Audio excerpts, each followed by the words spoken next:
Arc 4. The Everlasting Covenant. Chapter 90, I'm sorry.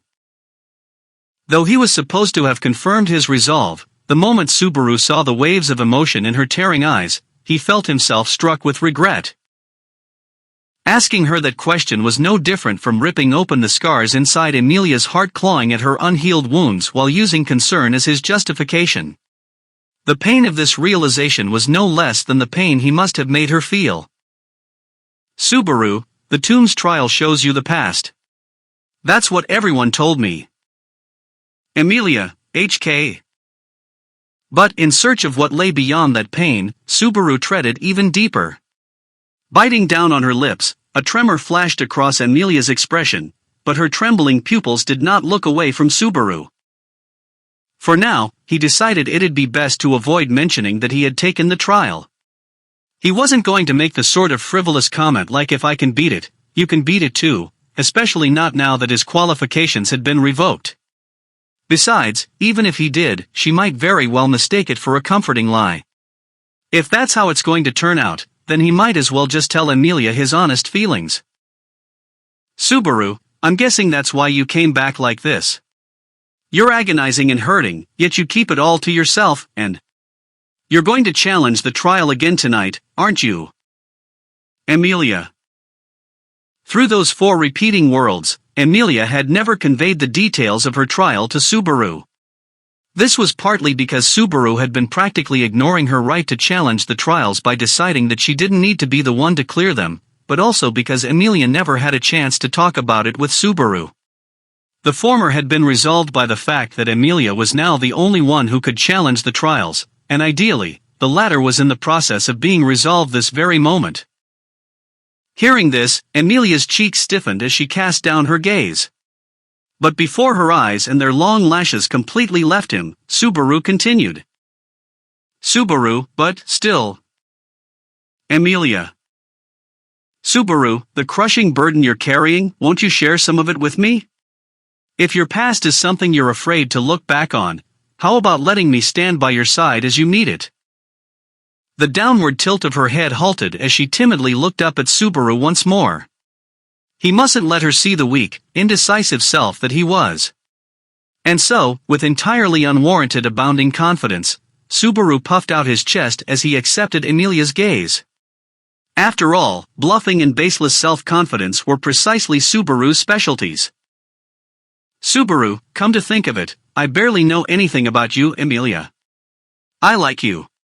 And part of it's because I really like the way you look, but in the time we spent together, everything that I've seen of what you're like on the inside has made me fall unbearably in love with you. Emilia. Subaru, and that's why I can say with my head held high that I like you just the way you are now. But as for what you went through, how you felt, and what you thought before you became the person you are now, I don't know a thing about that. Because I didn't feel I needed to know. Because the present and future are more important than the past, but... Emilia, but? Subaru, now, you're in a situation where you need to look back on your past, and if you're saying you're afraid to face it alone, will you give me permission to stand beside you so we can face what must be faced together? His permission to suffer Emilia's hardships for her had already been revoked. So now, Subaru was asking for the permission to support Emilia from her side, and give her his shoulder to lean on when she is exhausted and close to collapse. It might only amount to a superficial consolation, but surely, there will be a time when that consolation means all the difference. Emilia. Subaru waited intently for Emilia's reply. The wavering of her eyes spoke volumes of the intense conflict inside her. Hesitation and indecision, guilt and self-loathing. The various emotions raged inside Emilia's slender body in a voracious frenzy. Until finally, Emilia quietly muttered. Emilia, just by being here. You're already helping me just by being here for me. And so, to trouble you any further would. Subaru, being troubled by Emilia isn't trouble for me at all. It makes me happy to be able to do something for you. And when you're in trouble and want someone to offer you a hand, I want to be the first person to reach out and help you. Emilia, H. Subaru proclaimed once more as Amelia weakly tried to dismiss his proposal. As long as Amelia doesn't refuse him outright, Subaru had no intention of withdrawing. He was well aware that he was treading on a topic she didn't want to talk about, and no amount of half-hearted refusals was going to dissuade him. It wasn't with such flimsy resolve that Subaru had forced that contract upon Roswell. Still conflicted, Amelia firmly closed her eyes and drooped her head. Amelia, Subaru. Subaru. Amelia, Subaru, do you really believe? The words that were supposed to follow did not leave Amelia's lips. Her nobility would not allow her to give voice to those cowardly words. She could not do something so disgraceful as to doubt the person appealing to her with sincerity. If she did, she'd be making the same mistake as when Subaru tried to impose his selfishness upon her. Even when cornered, Amelia's spirit did not lose its dignity. And so, Subaru did not pursue the matter further while Amelia slumped her shoulders, regretting those words. Amelia, ask me what you want to know, Subaru. Subaru. Amelia, if I'm the one explaining it, it'll just turn into an incoherent mess, so, it'll be better if you ask the questions. Subaru, is that alright? Amelia, I'll just think of it as another one of my trials. Amelia said resignedly, her smile fleeting, and for a moment, Subaru was left at a loss for words. Then, shaking his head to compose himself, Subaru pointed at the bed, suggesting a change of location. Subaru, anyway, this might be a long conversation, so how about we sit down? Amelia, yeah, you're right. Correcting her posture, Amelia seated herself on the bed. Subaru pulled over a chair, and sat down facing Amelia.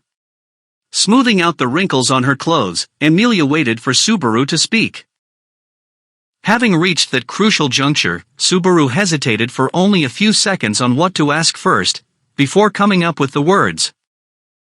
Subaru, what kind of past did you see in the trial, Amelia? Going by what I heard from someone who knows. It's something like the memories of your regrets? Subaru asked, carefully choosing his words so that she wouldn't notice that he had taken it. The first trial was facing your past. But that doesn't mean the past that Subaru saw was a past that actually happened. What it was a fresh theatrical production based on his guilt and regrets towards his family in his original world. So then, just what was the trial like for Amelia?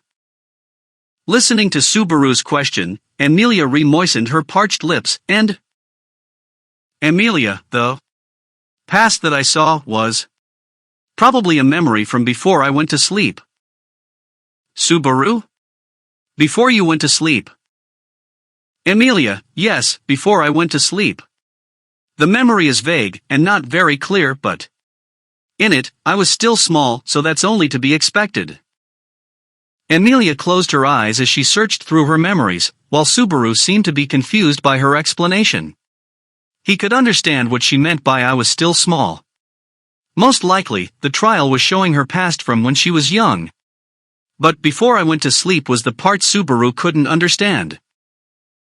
Subaru, hold on, what do you mean before you went to sleep? It's not like when you go to bed at night, right? Amelia, no, it's not. Before I went to sleep was before I fell asleep inside the ice in a great tree in the forest. That was really, really long ago. Subaru, inside the ice. What's that supposed to mean? With no context being given, Subaru wasn't sure if she was making it impossible to understand on purpose. But regardless, Subaru's imagination brandished its claws, dragging its chilling edges down his spine. Feeling the burning impatience pounding against his chest, Subaru tried to keep himself calm as best as he could. Subaru, please answer me. Amelia. What do you mean inside the ice in a great tree? Amelia, it's exactly what it sounds like. Subaru. Pausing for a beat, Amelia looked up and told Subaru. Amelia, all that time, I was frozen with the great tree in the forest. And it was only after a really, really long time that Puck found me.